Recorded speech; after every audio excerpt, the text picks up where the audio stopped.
बिस्मिल्लाहिर्रहमानिर्रहीम। अस्सलाम वालेकुम। न्यूज़ एनालिसिस अपने पिछले वीडियोस में आपको बता चुका है कि किस तरीके से इंडिया रशिया से S-400 मिसाइल सिस्टम ख़रीदने वाला है और किस तरीके से अमेरिका इसको अपोज कर रहा है। बार बार इंडिया को अमेरिका की तरफ से वार्निंग्स आ रही हैं कि S-400 मिसाइल सिस्टम अगर इंडिया ने ख़रीदा तो कार्डसा एक्ट के तहत इंडिया पे अमेरिका सैंक्शंस लगा सकता है और काफ़ी प्रेशर इंडियन गवर्नमेंट के ऊपर अमेरिका की तरफ से बिल्ड किया जा रहा है कि रशिया से वो S-400 मिसाइल डिफेंस सिस्टम ना ख़रीदे और रशिया से अपने ताल्लुकात को ख़त्म कर दे, क़ता ताल्लुक़ कर दे और फ्यूचर में रशिया पे अपना डिफेंस का जो डिपेंडेंस है उसे कम कर दे।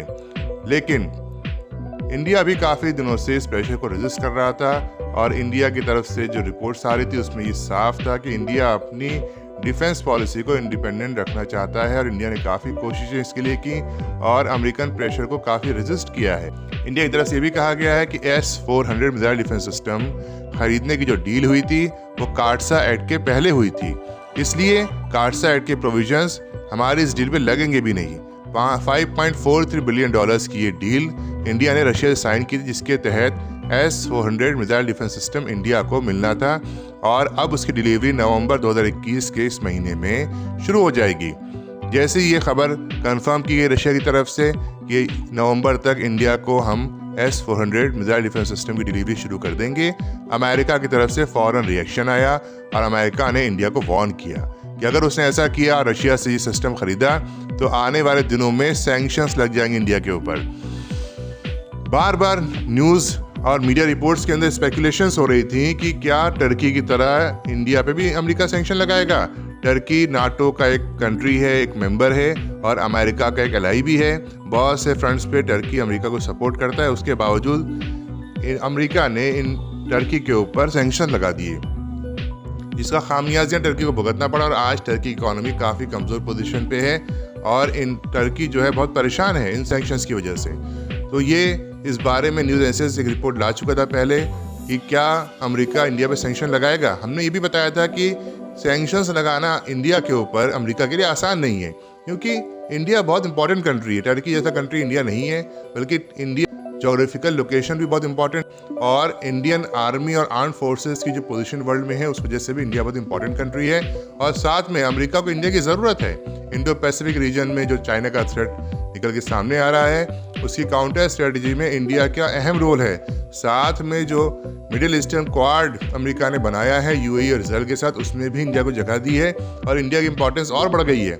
इन तमाम हालात के मद्देनज़र बड़ा मुश्किल इंडिया के ऊपर सैंक्शंस लगना अमेरिका की तरफ से है। ये हम आपको पिछली वीडियो में बता चुके हैं। अब ये बात और कंफर्म होती जा रही है। अमेरिका के अंदर भी काफ़ी लोग इसके फेवर में हैं कि इंडिया पे सैंक्शंस लगाई जाए, इंडिया को वेवर मिल जाए। पिछली रिपोर्ट्स में बताया था कि इंडिया को वेवर मिलने की तरफ अमेरिका में डेवलपमेंट्स हो रही हैं और रिपोर्ट्स आ रही हैं कि इंडिया के ऊपर सैंक्शंस ना लगाया जाए और उसके बहाने और हीरे ढूंढे जा रहे हैं अमेरिकन पैनल्स की तरफ से। अब वो रिपोर्ट और कंफर्म हो रही है, क्योंकि अब इंडिया ने भी डिक्लेयर कर दिया है कि ना सिर्फ वो S-400 मिसाइल डिफेंस सिस्टम खरीदेगा और लेगा, प्रोक्यूर करेगा रशिया से, बल्कि आने वाले फ्यूचर में भी रशिया से डिफेंस इक्विपमेंट्स वो खरीदता रहेगा। अब इसकी क्या वजह है ये आने वाली वीडियोस में डिस्कस करेंगे। बहरहाल बहुत बड़ी ये डेवलपमेंट है, बहुत बड़ा डिक्लेरेशन इंडिया ने कर दिया है, जिससे साफ जाहिर हो गया कि अमेरिका की जो पकड़ दुनिया पे पहले थी वो बहुत कमज़ोर हो गई है और पहले जैसे सुपर पावर का जो स्टेटस अमेरिका का था वो भी कम हो गया है। अफगानिस्तान वॉर के बाद जिस तरीके से अमेरिकन ट्रूप्स वहाँ से भागे थे, इस बारे में वीडियोस हमने बनाई थी, आपको बताया था कि इसके बाद से अमेरिका की पोजीशन दुनिया में कमज़ोर हो जाएगी और इसके इम्पैक्ट दुनिया में आने शुरू हो जाएंगे। वो ही डेवलपमेंट सामने आई है और इंडिया ने डिक्लेयर कर दिया है कि अमेरिका चाहे कितना प्रेशर बनाए, कितने सैंक्शंस लगाए, जो चाहे करे, लेकिन रशिया के साथ हमारे जो डिफेंस ताल्लुकात हैं, मिलिट्री रिलेशंस हैं, उसे हम अमेरिका के कहने पे ख़त्म नहीं करेंगे, बल्कि आने वाले दिनों में इसको और मजबूत करेंगे। इसका मतलब है इंडिया भी पावर इक्वेशन को समझ गया है और अमेरिका की घटती पावर और ड्विंडलिंग जो सुपर पावर है उसके मद्देनज़र इंडिया ने अपनी स्ट्रेटजी चेंज कर ली है और रशिया के साथ भी वो कतई ताल्लुक़ नहीं करना चाहता है, रशिया को डंप नहीं करना चाहता। जैसा कि पहले दिनों में पिछले सालों में रिपोर्ट्स आ रही थी। ये रशिया से धीरे धीरे इंडिया दूर मूव कर रहा था और वेस्टर्न कंट्रीज और अमेरिका उनमें प्रोमिनेंट था। ये चाह रहा था कि धीरे धीरे सारा मिलिट्री इक्विपमेंट वो इंडिया जो है वेस्टर्न कंट्रीज से खरीदे और अमेरिका से खरीदे और रशिया पे डिपेंडेंस को बिल्कुल ज़ीरो कर दे।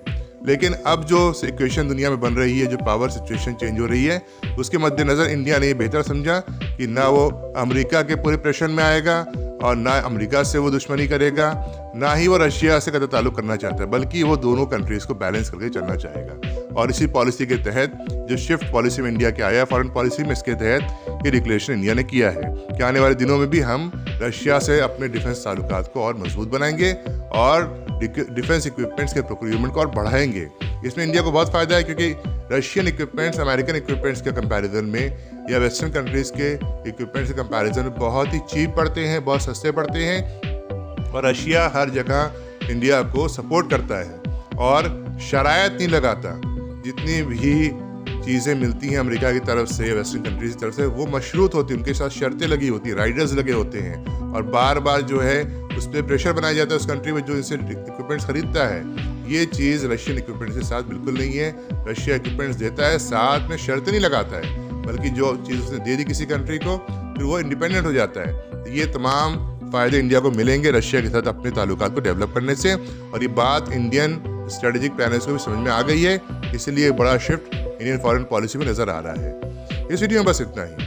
हम हाजिर होंगे और डेवलपमेंट्स लेके और इंटरेस्टिंग एनालिसिस लेके अपनी अगली वीडियो में। अगर ये वीडियो आपको अच्छी लगी तो इसे लाइक करें, चैनल को सब्सक्राइब करें और बेल आइकन पर ज़रूर क्लिक करें ताकि आने वाली वीडियोस की अपडेट्स आप तक पहुंचती रहें। अस्सलाम वालेकुम।